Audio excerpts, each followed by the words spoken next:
Dernière journée de la phase allée du top 14 et en recevant Lyon à l'Altrad Stadium, Montpellier sait qu'il peut s'offrir le titre symbolique de champion d'automne pour la première fois de son histoire. Par contre, les deux équipes ne sont pas sur les meilleures dynamiques qui soient en championnat. 2 défaites de rang pour le MHR, 4 pour le Loup, des Lyonnais les premiers aux avant-postes qui jouent le coup à fond sur une pénale touche. Michael Ivaldi était au lancer et conduit ce ballon porté. Cela ressort finalement vers Jonathan Pélissier qui transmet à Thibaut Regard. Le 3/4 centre s'arrache pour conserver et essayer d'avancer. Avant de voir Liam Gill pour la seconde lame et le premier essai de la rencontre.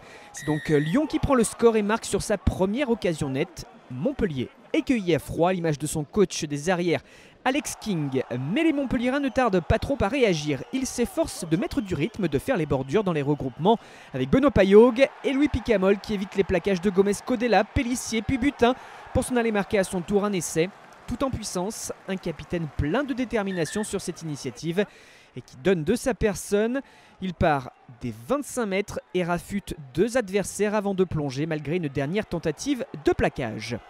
Les Cistes restent menés peu avant la pause, les buteurs Hérolten ne sont pas en réussite et à 14 contre 14, il y en a un qui est en réussite, c'est Picamol pour le doubler dans le même registre que son premier essai.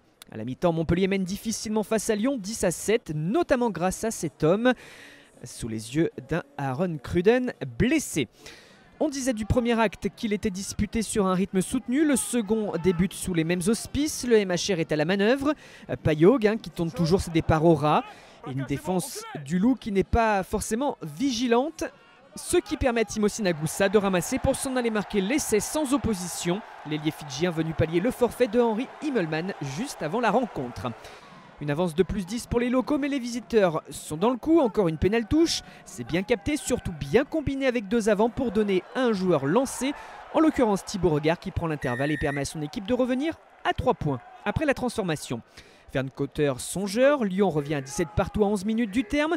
Le ballon relevé par Payog qui donne à François Stein, jusqu'ici en grande difficulté, 1 sur 5 au pied, un drop manqué et un jeu au pied défaillant, mais cette course sublime pour offrir un caviar à Nagusa et permettre à Montpellier de reprendre les commandes d'un match bien mal embarqué jusqu'à présent.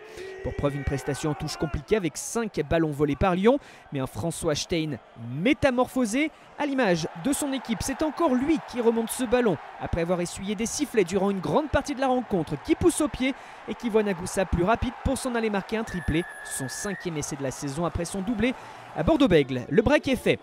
Et l'on disait que la touche montpelliéraine était défaillante. Elle retrouve des couleurs en toute fin de rencontre. Le centre Joe Thomané se positionne comme un deuxième ligne et récupère sans sauter pour un nouvel essai. Le 3e de Montpellier en l'espace de 8 minutes. Et pour conforter le point de bonus offensif, longtemps dans le coup, Lyon craque dans le Money Time. Semble aussi un petit peu accuser le coup physiquement. C'est un succès donc bonifié des Montpelliérains, sacrés champions d'automne pour la première fois de leur histoire, face aux Lyonnais de Pierre Mignoni qui sont quand même la belle surprise de cette première moitié de saison. Et cette première place mérite bien un petit clapping pour le MHR.